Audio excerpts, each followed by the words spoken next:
Iba talaga 'to, MPPT. So, from solar panel, ito yung gagamitin na MPPT.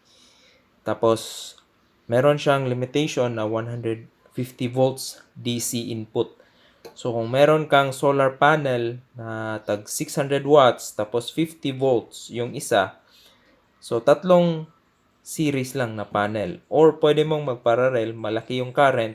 So, yun, pwede 150 up to 150.